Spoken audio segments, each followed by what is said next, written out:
The Conservatives are the largest party. They don't have an overall majority at this stage. The Prime Minister called this election because she wanted certainty and stability. This doesn't seem to look like certainty and stability. Welcome to Polling Politics. This episode is sponsored by Smarkets.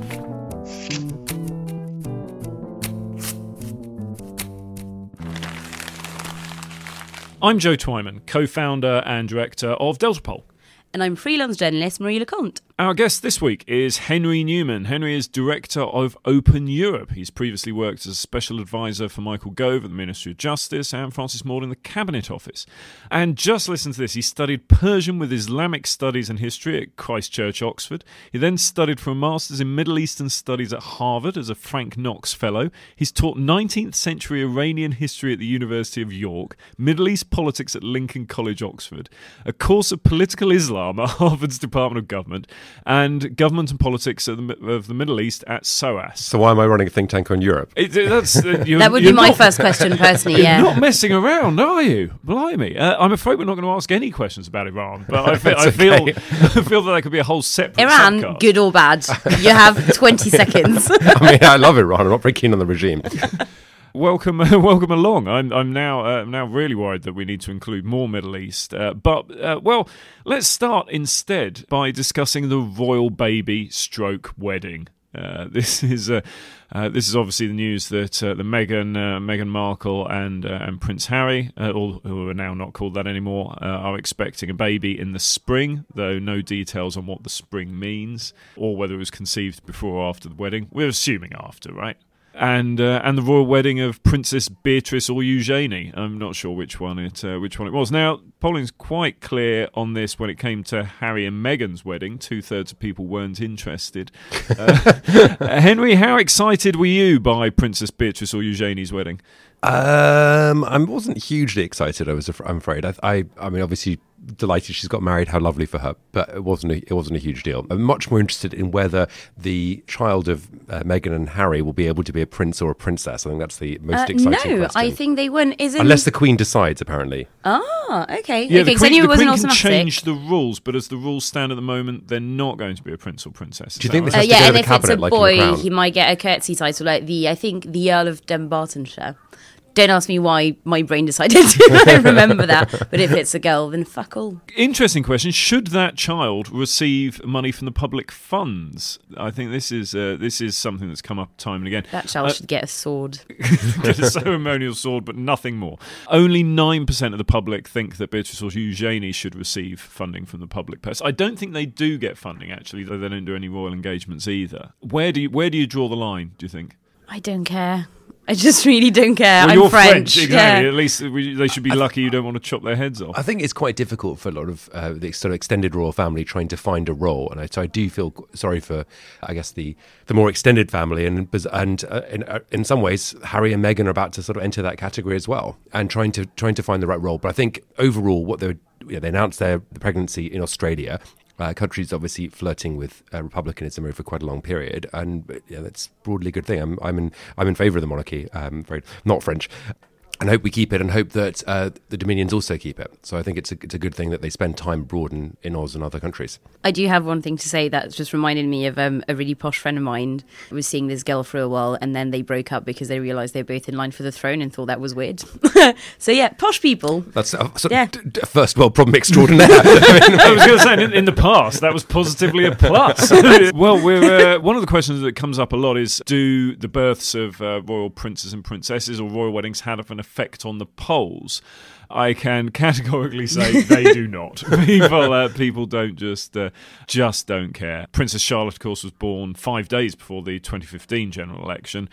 Made no difference at all. Prince George made no difference. Both royal weddings just doesn't have an effect. So if you're sitting at home thinking, what will Theresa May think of this? I don't think she'll care very much. Well, I might be wrong. There is, of course, the question of football and the impact that has. The common thing is that Harold Wilson won the 1966 election because England won the World Cup, which is interesting because the election was in March and England won in July. So I think what that actually shows is that Harold Wilson's victory led to England winning the World Cup. Or that people just get confused about political history and remember football more clearly. That's true, although England were knocked out of the 1970 World Cup 4 days before the general election where Harold Wilson lost. So, maybe. No, okay. When it comes to royalty, one place where we can all see them is on a banknote. Oh, no. And the new £50 note has been announced. There was debate about whether they'd get rid of it completely, but they have. The Bank of England have kept it. But the question is now who should appear on that banknote. Harry Cole has already suggested Margaret Thatcher should be the face on it.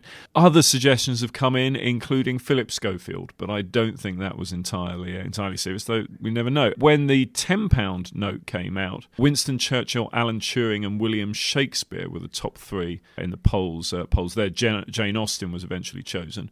When the £20 note came out, there was a poll that had a more selected list, and David Attenborough was the runaway choice, ahead of J.K. Rowling, Jamie Oliver, and Richard Branson. I think it's a bit strange I was still literally alive. going to say, on the Harry Cole thing, that I could not think of a choice more controversial on the £50 note than Margaret Thatcher. Jamie Oliver, actually, no, I would like to withdraw. Yeah, exactly. You couldn't think of one until I mentioned Jamie Oliver, and now you're thinking maybe there with a wok or something. What do you reckon, Henry? I'm quite relaxed about Margaret Thatcher being on a £50 note, but I think the Peter Mandelson. I imagine most people wouldn't be. Well, I don't particularly see why. I think it's now she's a historical figure, but I think it's a bit strange to have people who are still living on currency notes, and that's why I probably have tried to avoid. Are you saying I should David kill Peter Attenborough. Mandelson first? I would like to point out that the Queen is still living. But that's a different. But she appears on the other side of them. That's different status. I'm also not completely convinced about the idea of putting all this to a poll, viz. Sort of Boatface and other triumphs of push polls. Well, that's true. Open access polls like this do have a long history of causing problems. I would just like to say that if it does go to an open poll, I will be campaigning hard for Jamie Oliver to get on the banknote. I think that would be just him and like a child crying in the background, really sad. I just come back from Tory conference, and obviously I was shattered. It was like third conference of the season. And, no. The train was massively delayed. I had just got back a few days ago, whatever, and like literally popped by the off license before going home with my rucksack and everything, and all I wanted was like mango Rubicon because I thought that's what would heal me, and they only had the fucking 50% less sugar one. Yeah, no, Jamie Oliver. Henry, do you have any idea what Marie's talking about? Sort of, but again, I think this is the ultimate first world problemry as well. I mean, I'm in favour of mango Rubicon. It tastes awful now. It was good. Iron Brew as well. The posh San Pellegrino, like fizzy thing as well. Jamie Oliver's ruined everything. Why are they taking sugar out of Pellegrino? Have they? Go ask Jamie Oliver. Yeah. The fizzy ones, the fizzy fruit ones. The lemon San Pellegrino had more sugar in it than any other soft drink. And it was great. It tasted so good. Speaking of things that seemed like a good idea at the time, John Bercow has been a subject of some debate. In her 155-page report into bullying and harassment, Dame Laura Cox said there was a tradition of deference and silence around bullying and harassment, and that the Speaker's Office actively sought to cover up abusive conduct and gave no protection to those reporting bullying or sexual harassment. John Bercow has emphatically denied the bullying allegations against him, and he previously said he would plan to stay to oversee the whole of the Brexit process. Henry, as a student and teacher of political history, what do you think of the role of the Speaker, and is John Bercow's time up? I've never taught British history, I should add as a caveat. I think lots of people are quite happy with John Bercow because he's made some quite interesting changes to the way that Parliament functions and strengthened the role of select committees and backbench MPs. And I think that's all for the good. On the other hand, I think he's also allowed a partisan political agenda on occasion to slip into what he does. And I think, for example, his open dislike of certain front benchers at some level calls into question his impartiality.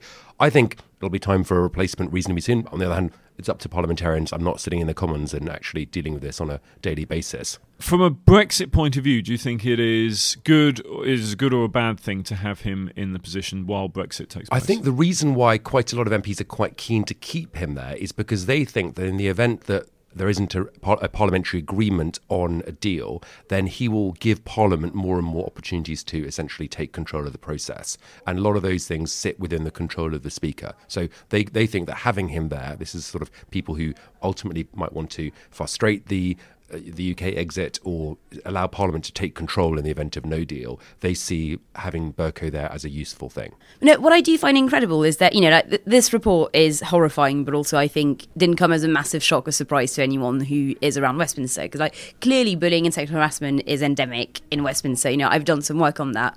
I've met so many sort of young men and women who have been bullied and sexually harassed by their bosses and who've tried everything and tried to get help from many different places around the palace, and basically everyone was like, well, no, go to that other person. And most of the time these people just had to leave politics because they just couldn't handle it. And the fact that this has not become a major scandal that's just been plastered across the news with everyone talking about it, I find absolutely incredible and really disappointing. Yeah, I mean, I think there are very problematic elements of the working environment in Westminster, and this is another major investigation that clarifies a lot of that. I think it has been spoken about and key journalists, as well as yourself, have done a lot on this and trying to bring it to light. On the other hand, I do think that there's a particularly difficult problem in Westminster by the nature of the fact that you're working for elected officials and you do essentially work for somebody who, you're in a very small team working for an MP. I don't think there are any easy answers here, otherwise they would have been grabbed at, and that is part of the problem. So just to sort of add that.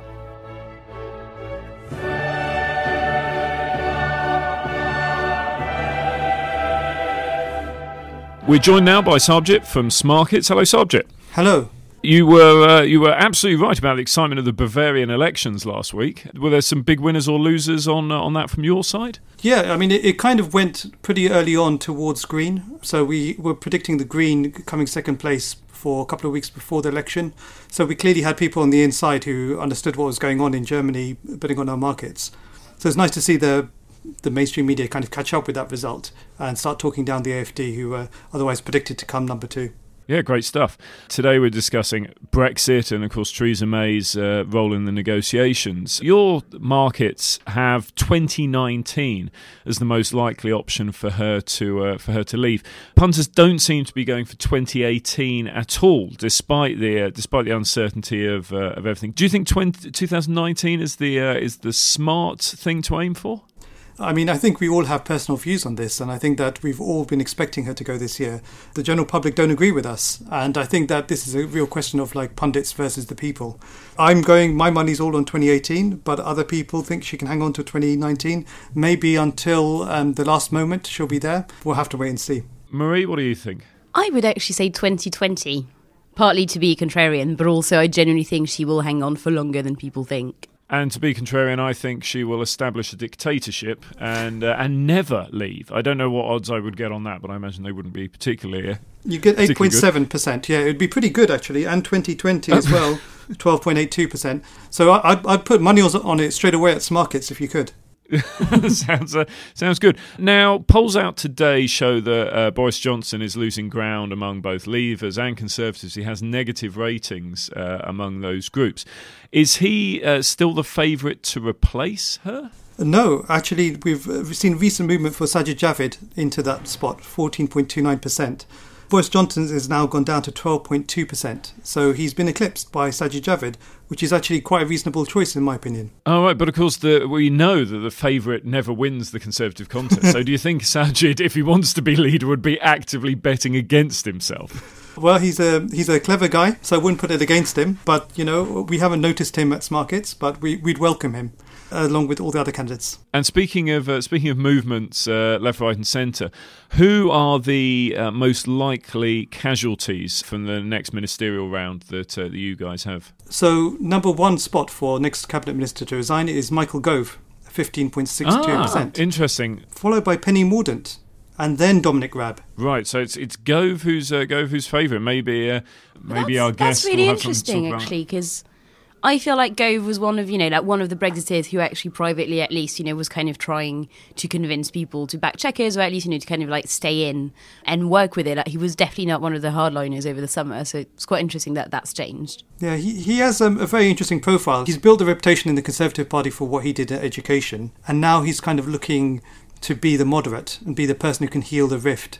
But resigning could be the step towards, obviously becoming Prime Minister. So at one point or another, the people who want to become Prime Minister have to resign and then, stake their claim from outside. And, of course, we have the US midterms coming up as well. We'll be doing a special from the United States for that, which we're all very excited about. What are the early battlegrounds that are emerging from your stuff? Yeah, I think it's individual races around the Senate are most interesting at the moment. We've got the Florida state election, and you've got Bill Nelson, who's a Democrat in Florida, versus Rick Scott, Republican. Bill Nelson's got about 56% versus Rick Scott at 49%. So it's a really close race there. And the question is, Florida's generally quite a Republican area, but Bill Nelson's a moderate Republican. So I think that's the one that people are going to look at as a kind of key battleground state. Also, obviously, Texas. Yeah, I mean, the Beto O'Rourke versus Ted Cruz battle is one that's really attracted attention, not least from Marie. It's attracted my attention. How so, Marie? Oh, no, I just find Beto O'Rourke quite attractive. He is an attractive guy. I don't really follow US politics. I'm open about it. Well, it's a really interesting thing because obviously Ted Cruz has got a lot of media profile. His wife was verbally attacked by the current president of the US, which is pretty harsh.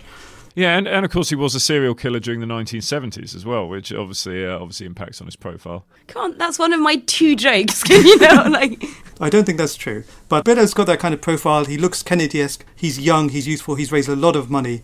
But, this is Texas we're talking about. Didn't kill loads of people in the 70s. I like Texas a lot. They're very independently minded. It's, nice place to visit. But it's a red state. So whether he can push this ball uphill and get a victory, who knows? Very interesting. What price do you have him on at the moment? So we have him at 26% versus Ted Cruz at 76%. So we're still predicting that Ted Cruz is going to take it, although his price has weakened over the last couple of months. Interesting. Well, Sarbjit, thank you very much. We will speak to you again next week. Great. Thank you very much.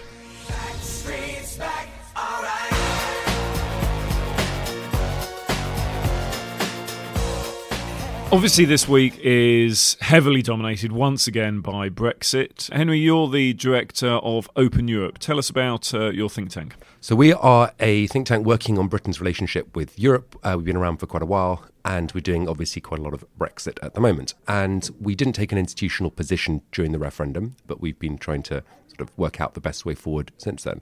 And I think we're now obviously in the end stage of the negotiations, and there's a lot of discussions about Canada Plus or Super Canada or Canada Plus Plus Plus or Norway for now, Norway then Canada. And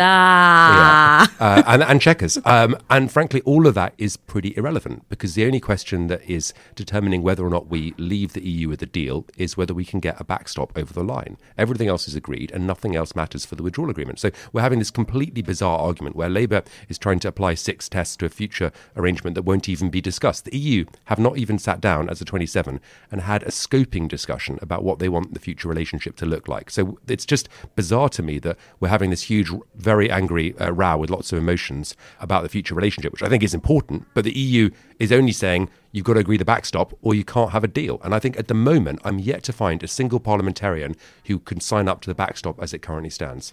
Well, by the time this podcast goes out, everything might have been sorted out, and we might have found an easy solution to it all that was just escaping everyone for a moment.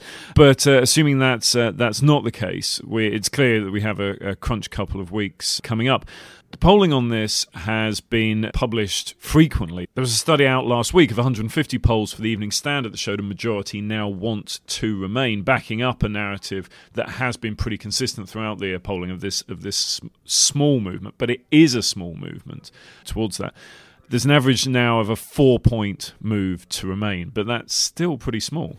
But then again, Remain was leading in the polls in the months coming up to the referendum for ages, which is why there was such a surprise. So I find it quite interesting that some people are just like, okay, well, clearly this shows that, if there was to be another vote tomorrow, actually, would vote to Remain again. When, again, Remain was up in the polls for quite a lot of that time before the original referendum. What I'm confused about, I think the idea of a second referendum is very far-fetched. I think if anything, it would be more likely to be a general election. But even if you get to a second referendum, the only circumstances where that could happen is a breakdown in the negotiations, where she's unable to bring back a proper deal. And what we saw at Salzburg was that, fairly or unfairly, the Prime Minister wrapped herself in the British flag, stood in Parliament and blamed the Europeans and said, I'm not being given the respect that I deserve. And whether that or not that analysis was right, or that argument was right, all the papers supported her pretty much, and she turned what should have been a humiliation into a triumph, and I think got a poll bounce out of that going into conference. Yeah, certainly the polls after that showed that if you were a Remainer, you generally speaking blamed Theresa May. If you were a Leaver, you generally blamed Europe. Whereas I blame everyone. and she does seem to have received a bit of a bounce of that. Around about 1 in 5 people say the government is doing well in the negotiations. 19%, so that's not great figures, but it is higher than the low of 13% from back in July. So the situation has improved a bit, but it's obviously below the 40%. Sure, I think a lot of people obviously think that if you talk in focus groups and whatever else, you hear arguments like, why haven't we just left? This is all just so ridiculous. The government's taking so long. But equally, that doesn't necessarily mean that people want to either change Prime Minister or change tack. Or, you can be frustrated about the process, think the government's not doing a great job, but that doesn't necessarily mean you think, oh, if it came to a second referendum, I'd suddenly want to stay in. From Open Europe's point of view, is the government doing well? Is there something that they should be doing that they're not? Well, I think I could write a long list of mistakes that the government has made in the negotiation, but I'll try and avoid shoulda, woulda, coulda, and focus on where we are now. And I think that ultimately now, as I said, the only thing that matters is the backstop. And the backstop would in perpetuity divide Northern Ireland from the rest of the UK in customs and regulatory terms. And that's just unacceptable. So I don't see what she does other than hang tough at this point. And as I said, I've spoken to MPs from across the conservative political spectrum, from the kind of hardline to the Europhile, and none of them are happy with the backstop that divides the UK. When this question of how a customs... about a full UK backstop? But a full UK backstop, what would that mean? A full UK customs union? Because that doesn't solve regulation, because you then have a regulatory border in the Irish Sea. If you look at the total checks done at the border, most of those are regulatory, not customs checks. Barnier has a slide where he shows what a customs union would solve, and it's about 3 out of about 30 things. And that's why Ruth Davidson, over the weekend, suggested that she would be unable to support the backstop as it currently stands, because it would divide Northern Ireland to a separate regulatory zone. So I just don't know what the way through is, other than the Prime Minister hanging tough at this point and the EU agreeing to fudge this and kick the can down the road. So hang on, so what would be needed? Would you need to have regulatory convergence as well as a full UK backstop then in order for that to work? Potentially, yeah. And then how would what would the framework for that be? Ultimately, that was the whole problem with the backstop, is that the EU wants us to resolve the backstop without being able to discuss the future. But the backstop obviously impinges on the nature of the future. And the irony of the current Brexit impasse is that we're unable to resolve an insurance policy to prevent the hardening of the Irish border. And because we can't get an insurance policy to stop the hardening of the Irish border, we might have no deal and therefore a harder Irish border. It's that silly. All the sabre rattling that's coming out from the DUP, do you believe that they will actually go through with it and bring down the government, or do you think they will cave? I think the DUP are very, very serious about maintaining the integrity of the UK. So I wouldn't want to play chicken with the DUP on that question. I think they would prefer a Corbyn government, or indeed almost anything other than dividing Northern Ireland from the rest of the UK. I feel like I'm aware that would make things worse as opposed to making things better. But on these arguments, I always feel like I don't get why no one goes up to Eileen Foster and goes, okay, fine, let's keep the UK as it is, but also in that case, allow abortions and gay marriage in Northern Ireland. That's that. If that's going to be your entire argument of keeping the UK kind of, united as one kind of entity, then in that case, why is no one? Again, I know that it would make things worse as opposed to better. But I don't think that's what you're here for. But that's not the same thing. I would rather there was same-sex marriage in Northern Ireland and abortion. But ultimately, there's been a long-standing devolution settlement that recognised that those rights are devolved, not reserved. And I don't think it's perfectly reasonable to point that out. But I think she would say that what we're being asked to do here is change the constitutional makeup of the UK. And it's not just putting Northern Ireland in a different zone in terms of regulation. What it would mean is that in perpetuity, the people of Northern Ireland would have rules made for them over which they had absolutely no ability to control or influence. And I don't see how that's even human rights compliant in terms of the Human Rights Convention. You can't have a situation where you cannot influence any of the rules which are controlling you. Henry, you worked very closely with Michael Gove for a period of time. What do you think his game plan is on Brexit? I mean, I don't speak for Michael, but I think from what I understand... But if you were to speak for Michael, can you do an impression? I can do an impression of Michael. Thank you, Joe. Thank you. That's weirdly good, actually. That was very good, yeah. Very good. Right. You even did the hand as well, for those of you listening at home. I think most pragmatic leavers, and I interviewed Dominic Raab at Conservative Party conference, and he was saying, we have to accept the situation as it is, and we've got to quote Geoffrey Cox, you can't always get what you want. You can't get everything. The country was divided 52-48 and remains pretty divided. As you were saying, almost nobody's changed their mind. And on top of that, there's a hung parliament and there's an EU27 that are determined to, if not quite punish us, make sure that we don't get a better deal on the way out than we had on the way in. So I think you've got to be a bit of a realist, and there's a camp of leavers within the cabinet and within the party who basically recognise that this is going to take quite a while to get Brexit right overall, and you've got to make compromises. And would you see Gove as the leader of that group of pragmatists? I think there are lots of different people, but I think the person who's, in some senses, has the most control over the Brexit process now is Dominic Raab, right? He's the Brexit secretary, and he's made very clear that he's a pragmatist. Michael Gove is the environment secretary, but it's Dominic Raab who is actually in charge of a lot of the elements of the day-to-day process. Now, there was an argument when he was first appointed, look, it's all the decisions have been taken, it's kind of an irrelevant job. I never really bought that, because I think that Dominic Raab secured when he got that job that he would be consulted in a way that David Davis had previously been excluded from some decisions. But more importantly, the Prime Minister's lost one Brexit secretary. To lose another one would be really quite a thing. So I think Dominic's actually in a very strong position now to call shots on the next few steps of Brexit. We spoke to Sarbjit from Smarkets earlier about who they have as the next most likely minister to resign, and they have Gove as the top. Do you think that's likely? I mean, I think at this point, if you follow the news in the Express, then at least half the cabinet are about to resign. So I think it's kind of... I don't think it's as little as half. Right, okay. I mean, when you've got Ruth Davidson threatening to resign over the backstop as well, then I think it's kind of... Oh, God, I think it should be a curveball. I think Gavin Williamson. That's going to be the first one to resign. Can you imagine him trying to emulate Geoffrey Howe's speech? Desperately shoehorning in cricket metaphors to attract attention. I like Julian Smith, just like, fuck this. I am hating being chief whip. This is awful. Fuck you all. What do you think the tweet of the phone on hold was? I have no idea. Now, I wonder, because it was Sunday night, I wonder if that was not a kind of like, I'm just taking the evening off. So explain this for both our listeners at home. Well, so Julian Smith, the chief whip, tweeted... Oh, yeah. I'm beginning to think Henry hasn't listened to this and is not aware of the in-jokes we have. More fool him for the last section of the programme. But yeah, to do this picture of like this phone sort of like... Not on the hook, basically. Well, yeah, not on the hook. And no one knows that, no caption, nothing. So I think it was just... It was on a Sunday night, wasn't it? It was in the middle of, I think, when everyone was sort of threatening resignations and crisis was swirling. Yeah, so I feel like this is more kind of, like nearly like bottle of wine out of shop, being like, I'm going to watch Strictly or whatever it is. Doctor Who, I'm going to watch Doctor Who. I am out. And Rob had just gone to Brussels, right? And then come back having supposedly had a deal, then not had a deal, and everyone was sort of marched up the hill, marched down the hill. So yeah, I think that was just like, fuck you all. I'm taking the evening off.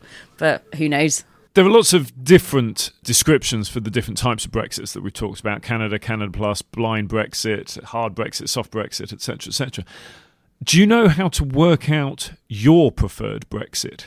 I'm going to regret saying that, but no, Joe, please tell me. Because I've worked it out and I'm making it a thing. Oh, no. What you do is you work out the number one single from your 18th birthday, and you take the last word from that and add it to Brexit. Is this like your porn star name? It's a bit like your porn star name. And so Marie, for instance, your 18th birthday corresponded with Killing in the Name of being really? Number one.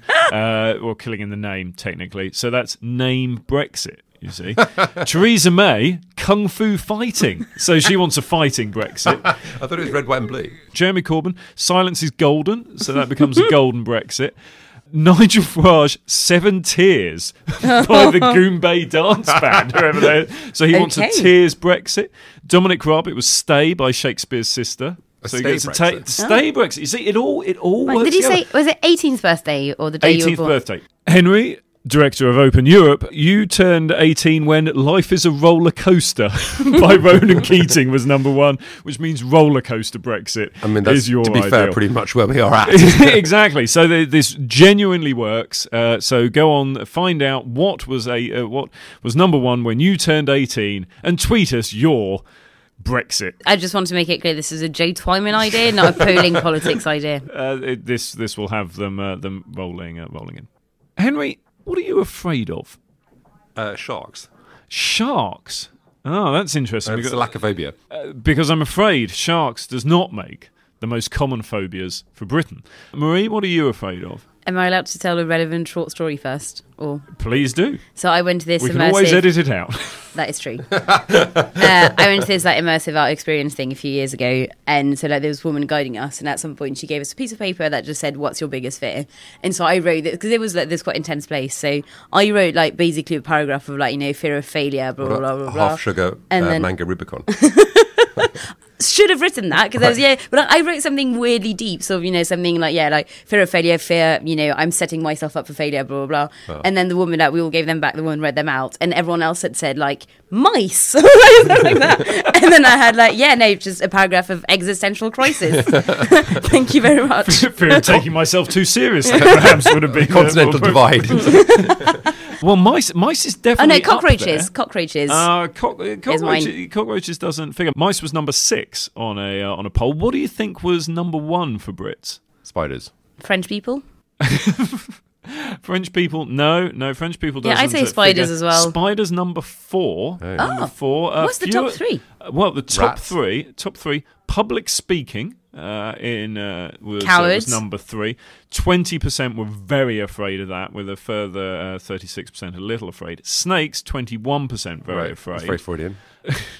And at number 1, 23% very afraid, 35% a little afraid of heights. Oh, okay. So yeah. I'm slightly afraid of heights as well, actually. I thought I was fine with heights until my friend took me for a drink at the top of the shard, and then I was like, nope, absolutely not.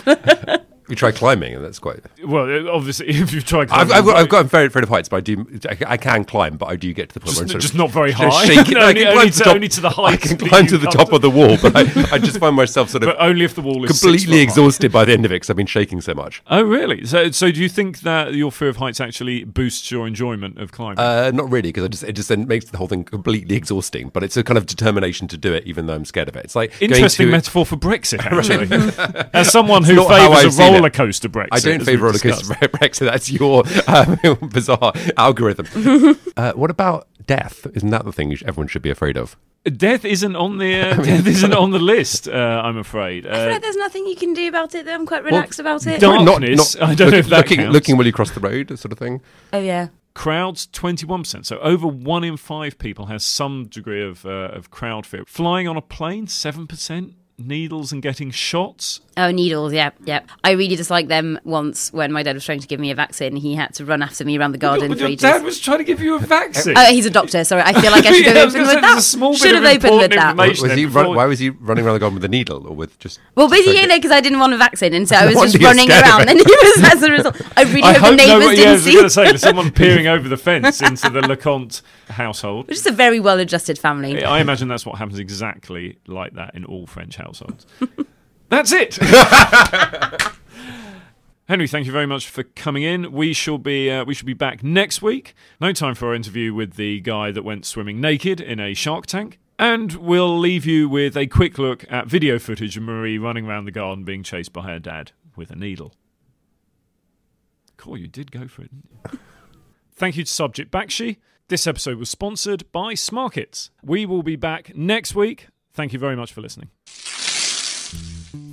Please remember to like, subscribe, review, all these different things that help people hear about us, and do tell all of your friends and many of the people that you don't know, even if you haven't enjoyed the podcast. This is a Poddo podcast produced by Nick Hilton, and our theme tune is by Joe Button. For more details, go to podopods.com, and for sales and advertising, email nick@podopods.com.